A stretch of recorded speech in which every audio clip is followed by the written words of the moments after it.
Okay, That's good, thank you. best we begin. We're just about to begin discussing just war theory, which seems appropriate for this world.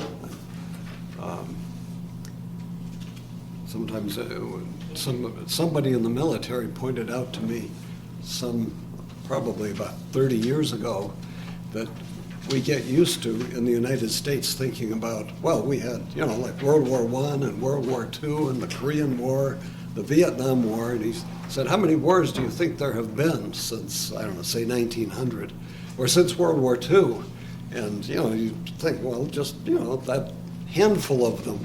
He said, oh no, it's something like 152. It's just that most of them don't get reported. There are wars that have been festering in places like the Philippines ever since World War II. You just don't hear much about it unless something pops up on the news. So if the mainstream media doesn't account it as a war, it isn't considered to be a war. But we do need to have some kind of a theory to explain why we go to war, since we have this proclivity to keep doing it. I mean, the human species tends to do this.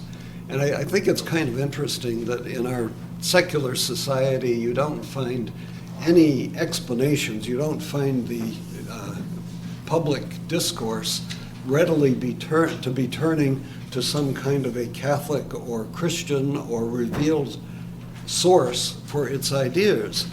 But when you come to the idea of going to war, all of a sudden they drag out the just war theory, because nobody wants to go to war without having some explanation of why they're doing it.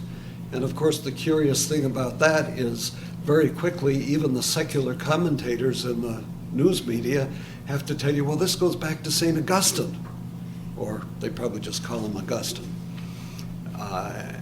And so curiously, they wind up referring back to what looks like a theological source. And they apply the principles from that source as developed by later thinkers in order to justify what they're doing. Whereas it really would seem in a completely secular context, you don't need a reason. Just, you want to go to war, go to war.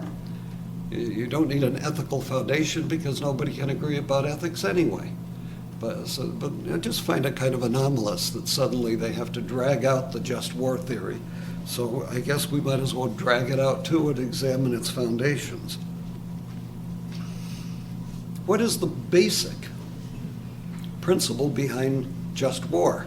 I mean, we always feel we have to put the word just in front of war, don't we? Because we don't want to say we're just going to make war, do we? So we want to justify the war. So we say this is a just war.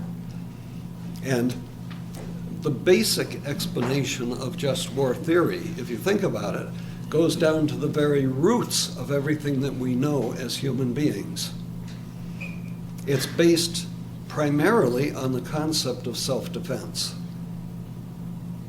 And it's based on a concept of self-defense, which in turn applies again and again the principle of double effect, which we've talked about. And if you think about it, self-defense, what are you doing? You're defending the self, which is the nation. You're defending that being that we were talking about in the last class, the societal person, which is being attacked by something from without. And we'll talk about the different ways in which it can be attacked in a few minutes, but in explaining the right of defense, it ultimately is the same as the natural right which you have to defend your life. You have an obligation to live in order to prepare yourself to attain your last end. And because you have that obligation to live, you have the obligation to use the means to stay alive. And one of them is to protect and defend yourself against an unjust attacker. So that's the basis of the individual self-defense.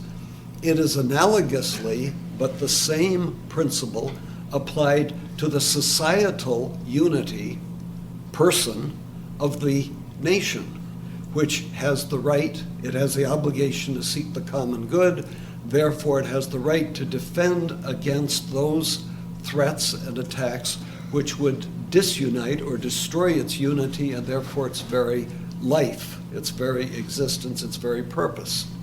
So the principle of self-defense is really a principle of affirming the being of something. Because after all, God gives to us as individuals our being, and we have both the right and the obligation to preserve and therefore to protect, even to defend that being against external threats. Analogously, but similarly, the natural being, which is the nation, has the right and obligation to defend itself against external threats. In the process of defending itself, we apply the principle of double effect. We do what is necessary to defend, but we mustn't be willing the evil which is attendant to that defense. And that of course, that permeates the explanation of just war theory. But go back to the principle of the double effect again for a moment and think about what it's doing. It's saying always, always aim towards being. Always act towards perfection. You seek the good. You have the right, sometimes the obligation to seek the good. In the process, you permit attendant evil. You don't will it. You permit it. You have to let it happen sometimes. That's double effect. We apply that to everything. But what I want you to notice is it's rooted in being. It's rooted in the seeking after being. We seek being. We tolerate evil. We don't will it. You know the principle of double effect, and you understand the four elements of it. I'm not going to go through the four elements. What I want you to notice is the four elements are simply a way of saying that you must act for the good and just allow the evil that you can't avoid. So you're acting towards being and permitting the non-being, which is due to something, and therefore it's either a physical or moral evil. You permit those things to occur, not because you will them, but that in legitimately seeking the good, which is being, you have to allow these other things, remember, they got to be equal or lesser to the good which you seek, both individually and as a nation. And if you think about seeking being and avoiding non-being, notice how that brings you right back to the very basic principles of metaphysics. Parmenides, being, non-being. Being cannot both be and not be. So right at the very heart of ethics and the heart of the just war theory is a reaffirmation of the metaphysics of being. Always we are trying to know being, we're trying to understand it, we are trying to act according to its nature, we're trying to perfect our own nature, we're trying to prepare our nature for its proper last end, but our nature isn't just some abstract essence, it is the really existing substantial unity which is our being. So in developing the just war theory, that can be traced right down to the very basic starting points of metaphysics. What I'm really trying to say is that it is absolutely sound because it's not just a hypothesis constructed in thin air. It is rooted, as all good metaphysics and good Thomistic philosophy is, it's rooted in the very being of things. It's rooted in the relationship between the being of creatures and the being of the Creator who gives them their natures. So as we look at just war theory, let's begin to look at some of the specific elements of it. I don't know if I have these all organized very well, and it's going to be a little hard for me to see them without a podium. I could have done this better 30 or 40 years ago.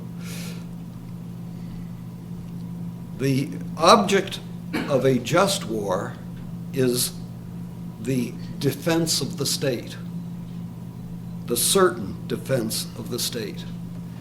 And traditionally, coming from St. Thomas and from later authorities, there are a number of elements that belong to it. If you want to look up in St. Thomas Aquinas, the section dealing with just war theory, go to the Summa Theologiae Secunda Secundae, that's the second part of the second part, question 40, article 1, ST 22 Q40A1. Secundae, question 40, article 1. And there are a number of things that are required. First of all, a just war can be declared only where there is lawful authority. That is, it is the act of the state as such. It can't be just some little part of the state. It can't be the mayor of New York City who decides to declare war on something besides milk. It has to be the President of the United States acting with the consent of Congress and so forth. Even after World War II, there arose the question of, well, what about a guerrilla war? Can you have a guerrilla war? You have to be very careful and concerned there that you don't violate the principle of it being based on lawful authority. It has to be based on some kind of authority which may, some kind of a rationale, and it depends upon how the war arose in the first place, which justifies the action of insurgents. It may be based upon a legitimization that is given by some external authority, some external country. I don't know, it depends on the individual circumstances, but you can't just start a guerrilla war because you want to start a guerrilla war. It just means a little war, but it's still a war. And one of the things you have to be concerned about, which applies to any war, is the chance of success. But we'll deal with that in a few minutes. There must be a just cause. That is to say, that a nation is acting in defense of its strict rights, rights that cannot be violated without it being a threat to the national sovereignty and unity itself. There must be a due proportion between the good that is sought and the evil that is tolerated. So you can't engage in war where the good that would be secured is completely disproportionate to the evil that is unleashed. It has to be a last resort. There has to be a good chance of success. I mean, it makes no sense to say, we're going to have a war even though we know we're going to be obliterated. You have to have some reasonable hope, some honest, sincere belief that it's possible to win. I was just looking at a documentary the other night on the history of Scotland. I didn't see the whole of it, but it seemed to me like the Scottish lords were just losing every time, just getting utterly slaughtered. And the irony of it is, I believe in 3 or 4 years, after having gone through all of this agony and suffering, in 3 or 4 years they're going to hold a vote in Scotland to see whether it wants to go independent. And it looks like it probably will. And what will be, it's just so ironic we're living in a day and age where they, instead of taking up arms, all they do is take a vote and it's done.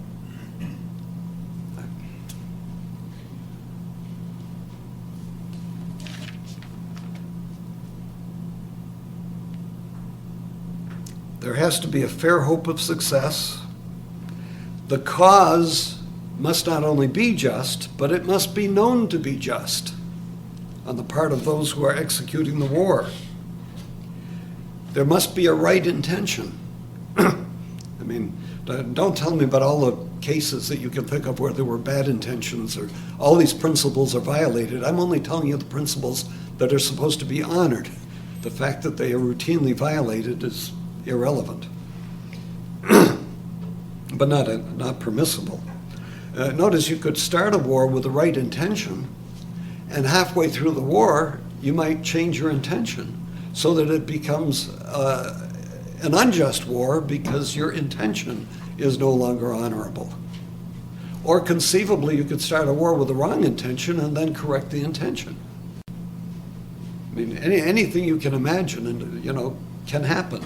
And I'm sure that many of you know all kinds of historical examples that you'd probably like to bring up and say, well, what about this? What about that? You could get bogged down forever in the details of a particular war. But these are the general principles we have to be concerned about. We have to have a right use of the means. In other words, the means that you use to wage war must be licit. You can't use an immoral means to get to a good end, remember? Utilitarianism. A good end does not justify an evil means. And no means is licit in an unjust war. If the war is already unjust for some other reason, the means are not going to make it good.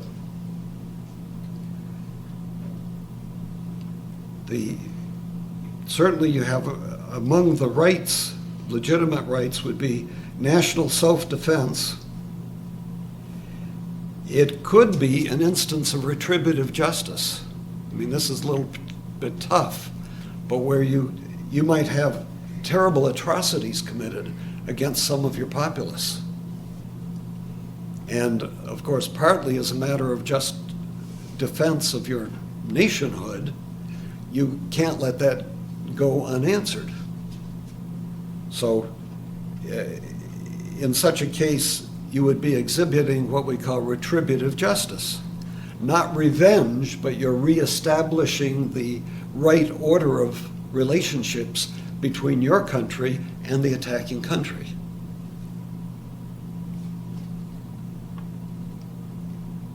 But again, in terms of retributive justice, when you capture people, you can't just shoot them. Not willy-nilly. But there are always conditions which may make the application of the rule a little bit different.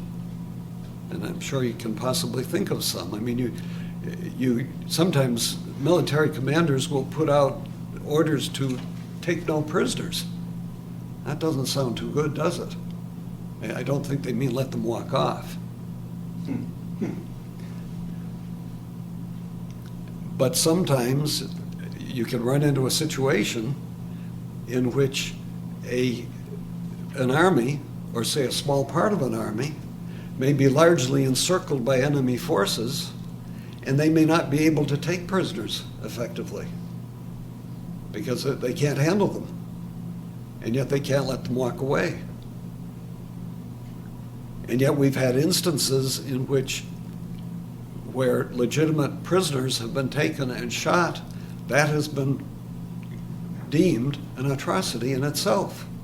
One thinks, for example, during the Battle of the Bulge in World War II, there were a couple army units, American army units, were captured by the Germans, and the SS came in and just mowed them down. Now, in part of the reason there may be that even those conditions were difficult, that didn't mean it was impossible to handle the prisoners. But you might have a situation where you're behind enemy lines and you pick up somebody who you know if you let them go, they're going to walk off and betray your position and you'll all be killed. I'm not going to try to give you a definitive answer to each of these questions, but this is the kind of difficulty you run into when you're trying to apply the principle that you shouldn't shoot anybody you took prisoner. It's not always as simple as it may appear. Regarding prisoners and spies, of course, you're not supposed to kill captives, unless, there's another thing, what if they've only pretended to surrender?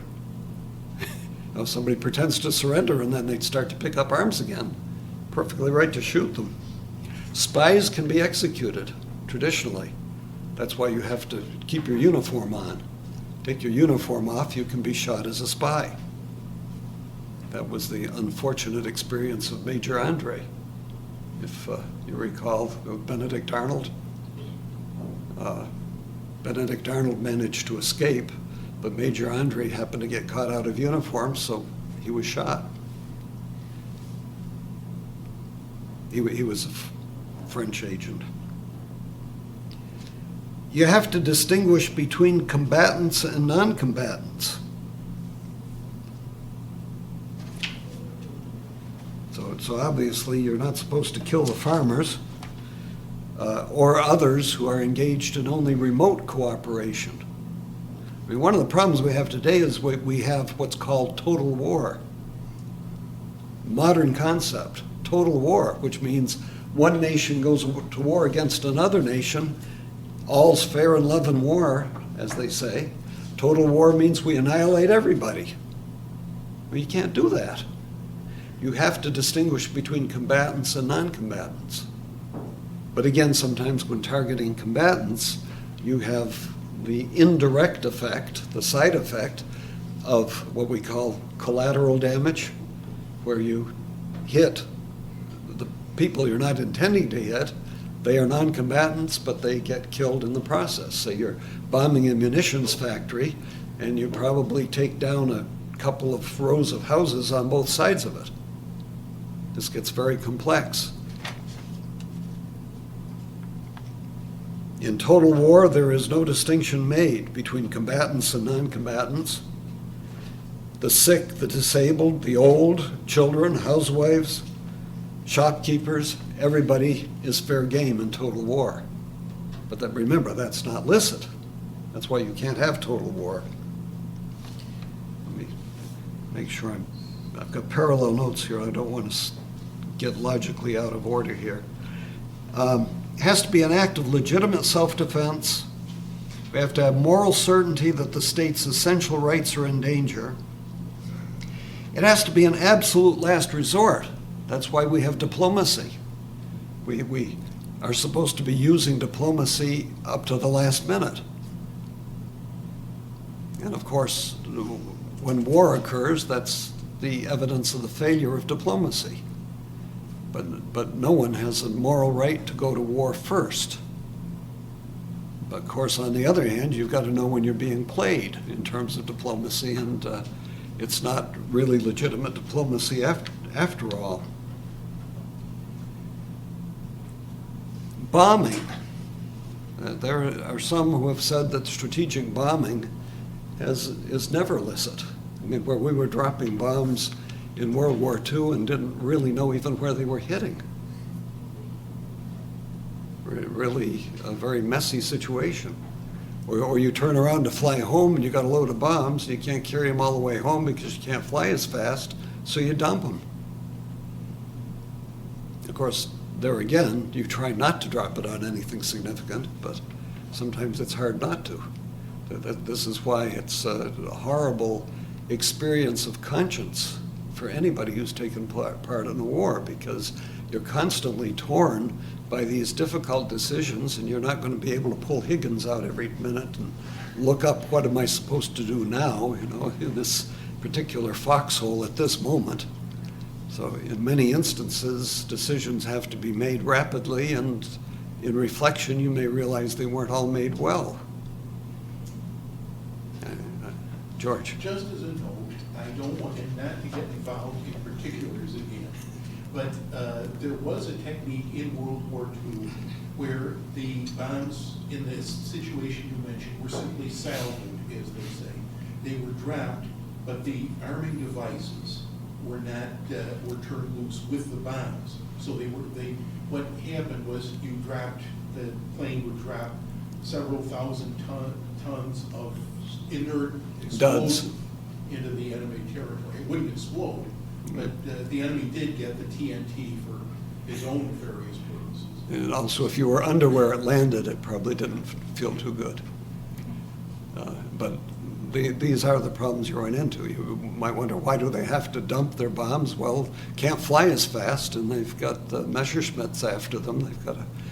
They got to go No home. one wants to land on their own airdrome. That's true too. Live That's true explosive too. on board. Yes. Yes, I'm sure that would be part of it. Killing civilians can be incidental, but you then get into an interesting question. We live in an age of terrorism today. Everybody condemns a terrorist. Well, what does a terrorist do? I mean, they do terrible things, don't they? And they try to do things that will frighten a population, demoralize a population. Well, we have a difficulty when you go back to World War II and you look at the atomic bomb, which was dropped on Nagasaki and Hiroshima. What were we trying to do? Were these legitimate military targets? Even if they were, clearly what was dropped on them was way out of proportion to what could have been hit. It would appear, and I'm not a historian, but it would appear that we were trying to demoralize the Japanese so that they would surrender, which sounds an awful lot like the use of terror. I'm not condemning President Truman for his decision, because not everybody has a staff of moral theologians and philosophers at their hand to guide them in making a decision, especially when it's super secret. And so they can't really consult with very many people about what they're doing. But it's difficult to say that this was other than a terrorist act in terms of using very excessive means to intimidate the Japanese into surrendering. Now, of course, the moral justification that's often given is that the alternative was to invade the Japanese homeland and to suffer probably 1 million casualties. But you have to be careful when you get into that kind of reasoning as to whether you're talking about justifying an illicit means in order to attain a good end. I guess it was Sherman who said war is hell. Mm-hmm. We begin to see why, and it's very, very difficult to want to be responsible for the execution of warfare, and yet sometimes it is necessary. Certainly an act of self-defense, clear self-defense, where you're just being attacked by a blitzkrieg or something, obviously is perfectly just to resist. But even then, you have to be concerned about the means that are used.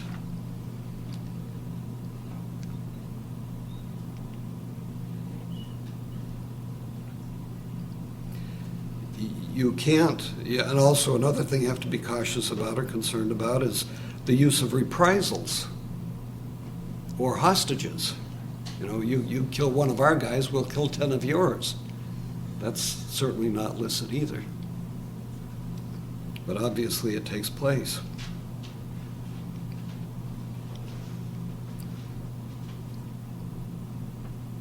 Having trouble seeing straight here.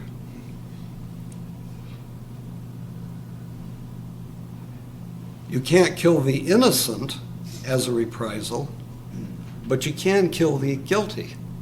If you've got them and they're already guilty of crimes, it's a different matter. Notice in warfare, nobody brings up the question of capital punishment, do they? Nobody's running around saying, hey, we can't have capital punishment of these people that are attacking us. So suddenly it's a non-issue. It only seems to be an issue in a completely civilian, peaceful populace. Enemy property. Military property can be seized and obviously destroyed. Private property can be commandeered. You know, if you're going through some area and you need a headquarters for your army, you can take over somebody's house, but you have to compensate them for having done that. One thinks of some of the examples in the Civil War, which wasn't terribly civil. But Sherman's March to the Sea, he had the right to say war is hell because his technique was to just obliterate everything that could move or wiggle or live or talk or grow between where he was from and Atlanta. So, here again, one has to be cautious about the relationship between the means and the end. He did, though, he sent messengers ahead of time to tell the people to get out. Yes, And then he yes. destroyed everything. Yes. It's all relative. Yeah. The rights of neutrals have to be respected.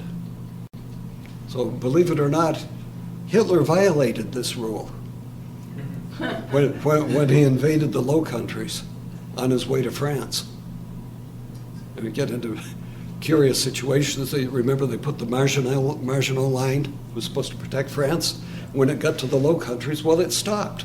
Because after all, nobody was supposed to go through the Low Countries. Well, they believed the forest would be a deterrent as well. They believed what would? The forest would be a deterrent. Well, from going that approach as well, in addition to it being. Yeah. Yeah, But uh, the difficulty is when you're dealing with somebody that didn't read St. Augustine, it's a little hard to make this work. Okay, so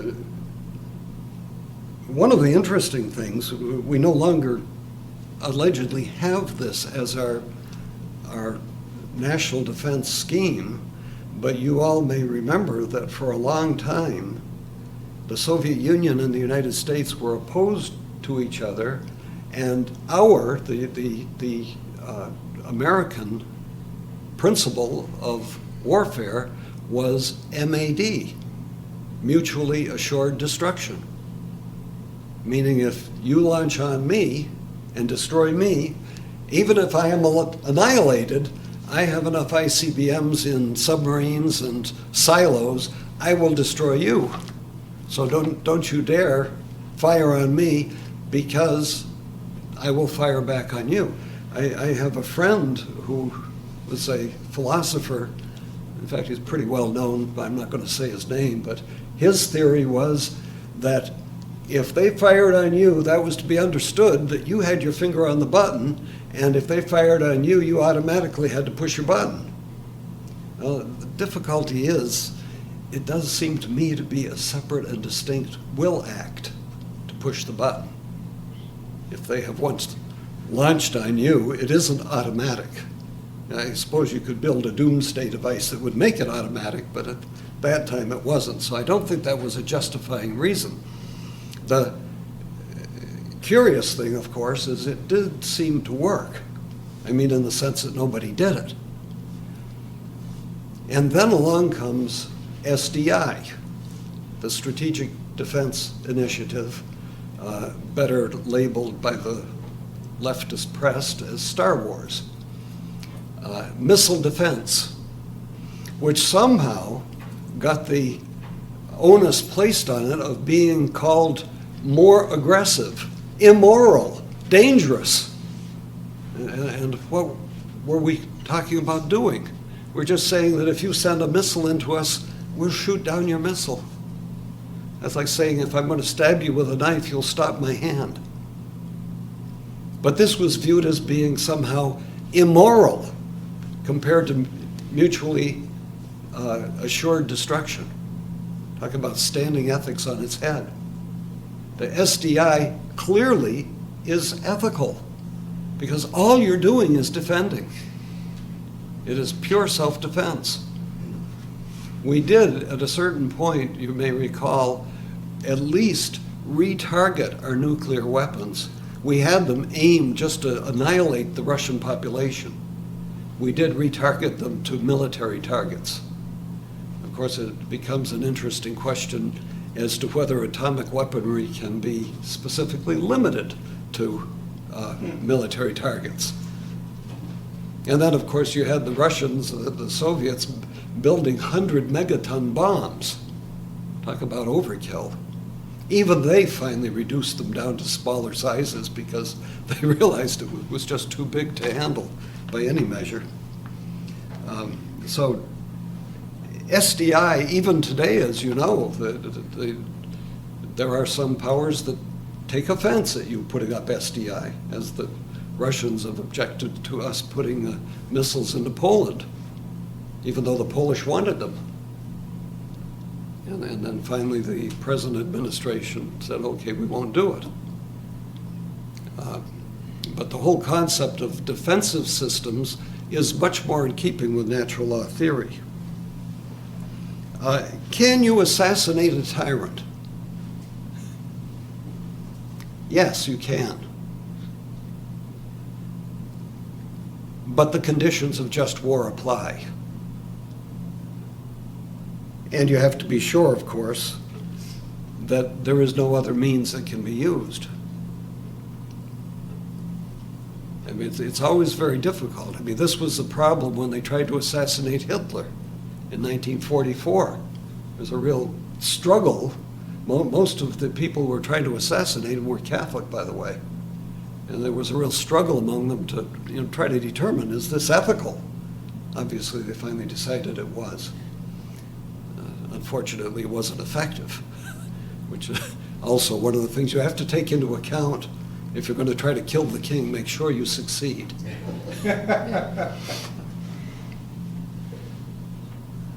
Can a monarch put down an unjust rebellion? Yes, he can. And in fact, conceivably, an ally could help him do it. Now notice I said unjust rebellion. That would be one led by enemies of the public and the common good. They always have to look at the context and try to sort out what's happening. The problem is that it's very hard to know what's happening, isn't it? Because both sides will attempt to justify what they're doing, and they all read just war theory. So even if they're lying through their teeth, they're going to try to tell you that they're doing what is in accord with just war theory. Let me see if I've got anything I have missed here.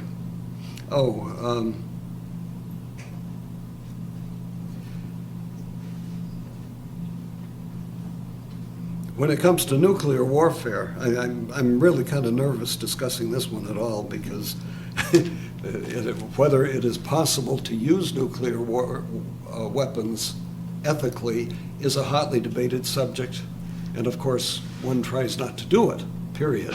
But on the other hand, nobody, even if a head of state doesn't intend to use them for ethical reasons, he sure isn't going to say it. You have to put biologic and chemical warfare in the same category. Well, biological and chemical warfare already has been pretty well condemned even by the Geneva Accords.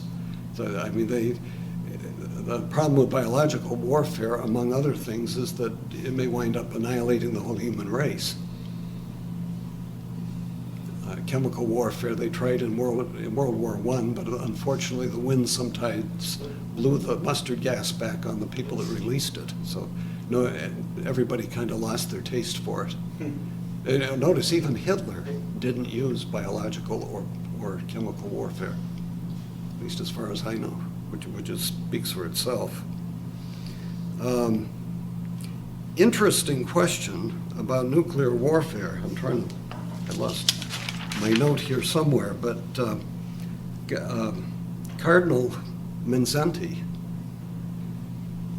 when he was here at Niagara University some years back, raised the question about a proper proportion between the defense of a nation and the attack, because one might say, well, if we're going to get completely annihilated, there is no reason to do something like nuclear defense. But he raised the ante, in a sense, by saying that there are worse things than death, because communism sends souls to hell. So if you put that into the equation, it's not quite as clear that the whole notion of due proportion can be measured only by the loss of life. There are other issues at stake which may prevail.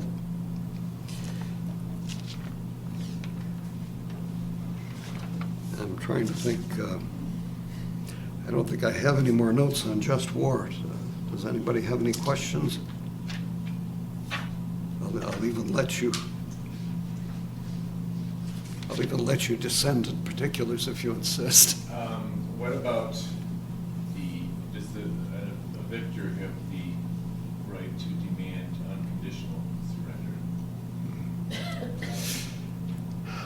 Yeah, well, again, you have the right to demand anything. It presupposes that the victor is going to act ethically when he obtains it. The question would be, does the person is being asked, is it ethical for the loser to concede on that point? I think the loser could say, well, I have to presume you're not going to do anything unethical. I mean, I presume by the time you're facing that ultimatum, you really don't have much alternative anyway. So the loser, I think, could rightly submit, but to have just war theory apply, the winner has to still respect the human rights of those that he has vanquished. Joe? But could you explain again the basis on which the critics opposed shooting down missiles? What do you call that, strategic? Oh, the Strategic Defense Initiative? Well, they were arguing that it would unbalance the mutually assured destruction, because if one side suddenly could disarm the other side, as he begins to build these missiles, the other side might decide, this is my last chance to annihilate him. And so he would attack. It would be destabilizing. Yeah. And again, that's something you have to take into account anytime you make any kind of a decision on a strategic basis. Mm-hmm. Something that in itself may be ethical, may be imprudent. And obviously, there's a lot of room for imprudence in warfare. And usually things never work the way you expect them to anyway. And if you go back and look at the history of warfare, usually the side that prevails did so because the other side made more mistakes, not because they were brilliant. Anything else on just war theory? I'm sure I haven't covered every aspect that could be raised. Is it ethical to kill some prominent people in other country in the pretext that they are working on some weapons of mass destruction? For example, like in the USA is doing with Israel, killing the scientists in Iran. Yeah, that's a good question. Especially when you don't yet have an actual state of war. But see, that gets more over to the question of what you might call a preemptive war and the ethics that pertain to that. And of course, that's hotly debated. The problem of, you could say, well, you never can have a preemptive war, but the argument against that is, what is preemption? If I'm walking down the street towards you, and I tell you I'm going to kill you, and I'm putting 12-gauge shells into my shotgun as I walk towards you, do you have to wait for me to pick up the gun and aim it at you and pull the trigger before you can shoot me? I don't think so. So what you have to determine is, when do you have a context in which it really isn't preemption, but you are morally certain that a situation of war already exists, and the other side is simply arming for the purpose of annihilating you. There might be a difference, for example, between the United States and Israel on that point, because the United States could not readily be annihilated, whereas Israel could. But it would be more to the point to ask, can you take out a head of government? Because it has been traditional that you let the armies fight and let the poor souls on the front lines kill each other, but you never kill a head of state. You need him to negotiate with after the war's over. Of course, I think by the time we got to World War II, that was rethought a little bit. And certainly if you can shoot the man who's shooting at you, you ought to be able to shoot the man that tells the man to shoot at you. And all the more so because it's more effectively going to take out their control and command centers by which they are attacking you. I think in that context, warfare allows you to go after the leadership. But I'm not going to stand up here and tell you I'm an expert on this particular part of ethics. I'm just trying to give you some principles, and some of you may know particulars which would contravene some of the things that I may even be telling you. But these are the kinds of principles that have to be applied. I mean, you have the difficulty, again, in World War II, you're not supposed to hit hospital ships. So what the Germans would do is they would park a hospital ship right next to a munition ship. So it would leave the opponent with a very difficult choice.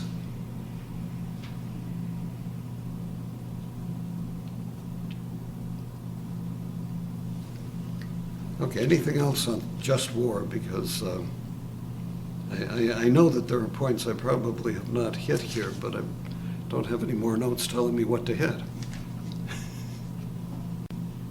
I was counting on you folks coming up with something. We're very peaceful people. Pacific, huh? Yeah. Cardinal Manzetti's question is a very interesting one. Yes, it is. And he obviously was in the place to properly raise it. There are worse things than being killed. And that's the problem. And if you have the means to prevent the loss of your soul, I mean, if a person has the right to defend, say a woman has the right to defend her virginity against a rapist, even to the point of killing him, would one not have a right to defend your immortal salvation against someone who is attacking you, even more so?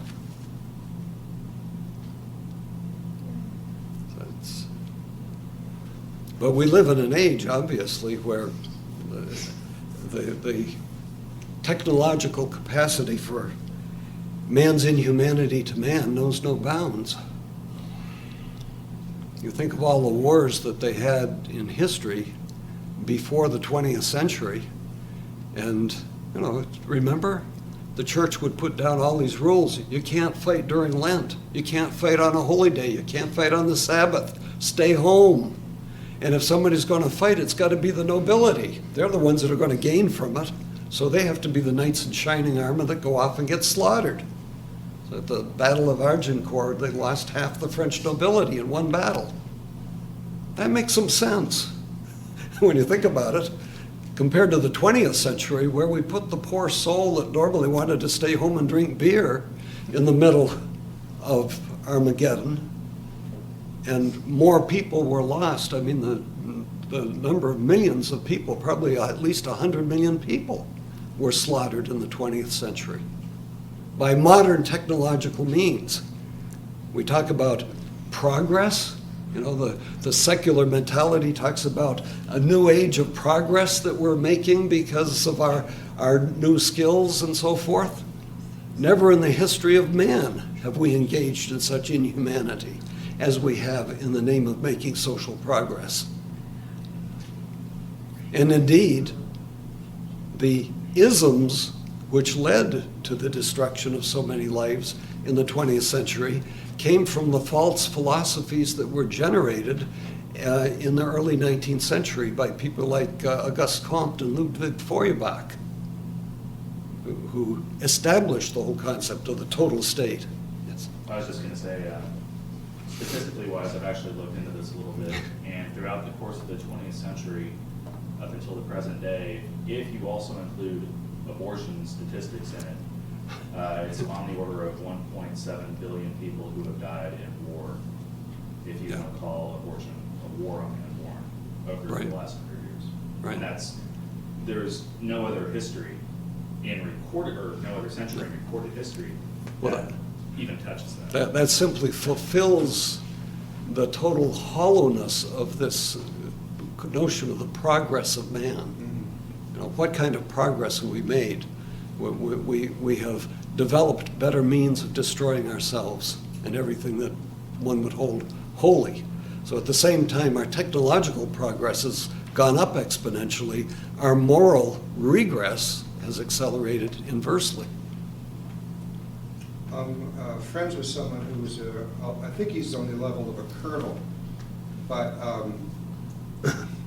this touches on not only, I guess, the morality, but the logic of things. But this is when they knew they were going to go into Iran for the war on terror. Iraq. And which this colonel is a Thomist. Iraq. So he has troubles with this term war on terror. I mean, what is it? But he says to his fellow officers who are going to go into war, he asked them 3 questions. He says, what is your goal? What is your means to the goal? And how will you know you will achieve your goal? Not one high-ranking U.S. general or whoever could answer that question. All they knew is, we're going in. Yeah, not surprising. I know one issue I didn't bring up was the issue of conscientious objection. Certainly, one, in terms of the United States military, they acknowledge the right of conscientious objection if it's a universal objection to war. But you are not permitted to have a conscientious objection to a particular war, which would apply to something like Iraq. The irony is that as far as I can see, there is no legitimate conscientious objection to war. Universally, I think they've got it backwards, now that I think about it, because there is such a thing as just war. And if there's such a thing as just war, how can you have a conscientious objection, an objection in conscience to that which is morally licit? You can't. But ironically, the rest of the story is, you can have a conscientious objection to a particular war, because a particular war can be known to be immoral. Some clear reason that it's immoral. Even the troops could know. Generally, both sides say, Gott mit uns, God is with us. Both sides assume they're on the right side. And where you have the complexity of diplomacy and of international relations, usually people rightly trust their leaders, or distrust them all. But on that basis, one could proceed. But so generally speaking, if one is given an order to fight on behalf of your nation, you would have an obligation to do so unless you were certain, morally certain, that it was an unjust war, in which case you could not do so. In the United States military, that position will get you prosecuted. That's what's not tolerated, because they don't want individual troops deciding which wars they're going to fight or not. And that's understandable from the standpoint of law. But the problem is, can you have a licit, positive law which violates individual conscience, that's licit application?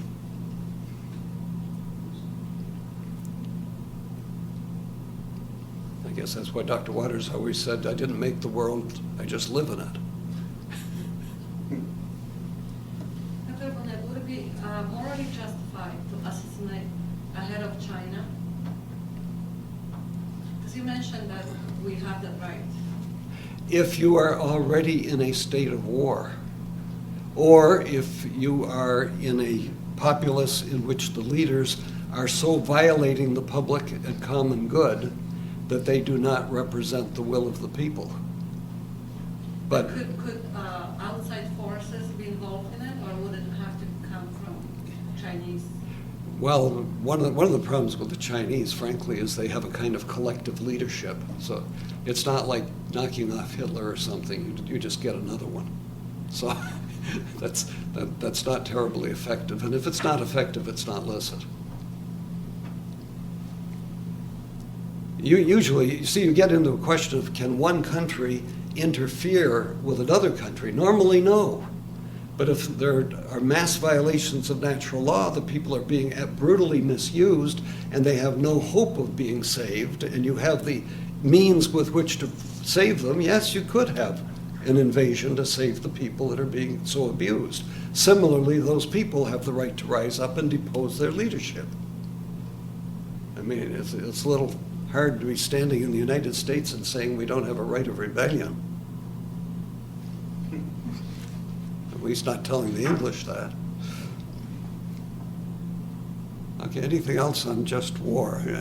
Another question that came up, I remember when we did a symposium some years back, somebody raised the question, how about taking out somebody? Let's say somebody's on your side, and they're going to divulge information. Can you remember routinely we gave spies cyanide pills carry in their mouths so that if they were taken alive, they would bite the capsule and be gone. So not only to avoid them suffering torture, but for the wonderful reason of not letting them divulge critical military secrets. This question came up during a symposium, and I confess at the moment we didn't anticipate the question. But upon reflection, the answer is, you can't do it. A person can't kill himself because you got all these wonderful reasons. You're trying to apply double effect, aren't you? The problem is, from your perspective, he's innocent. You're killing an innocent person in order to prevent this terrible loss of the information. You can't do that. You might be able to kill the other guys because, you see, he's a combatant against you for some reason. But you can't kill your own man and he can't kill himself. That's suicide. I know it was universally done. It was done in the underground in Poland. That was, in fact, the example that was used. There's a couple Poles that brought up the question. And as much as, these people were very heroic to do it, and I'm sure they believed they were doing the right thing, it appears on reflection it was not morally licit. You can't kill yourself for any good reason, period. The same applies to Japanese kamikaze? Or? No, it doesn't apply to the kamikaze. That's double effect, because they don't intend to kill themselves. I mean, if they do that, they got a problem. But the kamikaze is simply trying to destroy an American ship. And he's doing it the only way he can, by flying the bomb in. And when you do that, you usually don't survive. Like you never survive. Although I did hear about a couple ex-kamikaze pilots. I don't know how they made it. Maybe they just aimed badly. They had good sense. But no, that's double effect. That's where you're not intending to get killed, but you get killed in the process of trying to attack and destroy the enemy. That's licit. That's why you got to be so careful with double effect. Don't deceive yourselves about it. Apply the 4 criteria and apply them very carefully. And don't just go by a gut instinct. You can't directly kill an innocent person. But they knew exactly that they have enough fuel in the plane, so they can't return. Yeah, okay, And but they they have but they're not rights will. according to their whatever. But they're not willing. Maybe they did will their death. I kind of doubt it, but if they did, that's not right. But could a soldier or a sailor or airman do that kind of act licitly? Answer, yes. And in fact, many times people did those things heroically. They would do something, charge a position, knowing they would be killed. And notice the difference, though, between knowing that you'll be killed and realizing you got a great danger of being killed. One of the principles is that a military commander can't ever order his men into certain death. That's why they always ask for volunteers. And if, take one step forward, at which point you step back, because somebody else will look like he stepped forward. It is morally wrong to use animals in a combat battle, like train them go to, like during the No. World War II, they use Animals have no rights, don't worry about them. Perfectly licit. But no, that's why you have to have volunteers for a mission that leads to certain death. Nonetheless, they can licitly volunteer. I mean, good Lord, look at the wonderful, courageous people, not in war, but the ones that went in after Chernobyl and after that nuclear plant went down in Japan. Many of the first people in there knew with certitude that they would die because they knew they were getting a lethal dose of radiation poisoning, but they also knew that that was the only way to curtail it for the rest of the people. That was an extremely noble act of self-sacrifice and not a violation of anything ethical. As a proper, they weren't willing their death, they were accepting it. Not as a means, but as a correlative effect of the act they were performing for the sake of their fellow men. It's a wonderful act. Okay, anything else? I'm sorry, Dr. Bennett. I missed that bit about killing a spy. I mean, I was awake, but I missed it. I don't understand why you can't kill a spy. You can kill a spy. Oh, you can. That's why you misunderstood. Oh, okay, We were on the same page. okay. Thank you. You can't. You can't kill yourself. You can't kill an innocent. No, the spy can't. Cannot kill himself. He can't kill himself. And I would also say you can't, if you're on his side, you can't kill him either. But to prevent him from Yeah, divulging. because the act itself is an act of killing him. And he's innocent. Yeah, I'm Not to be thinking confused with capital punishment where the person isn't innocent. You can't directly take an innocent life for any reason at all. But if you know that someone on your side is like a double agent or a spy for the other side. He's not innocent. He's not innocent. Okay, that's what I wanted to make sure I had all Yeah. my terms correct. He's an enemy combatant. Okay. Okay. See you later.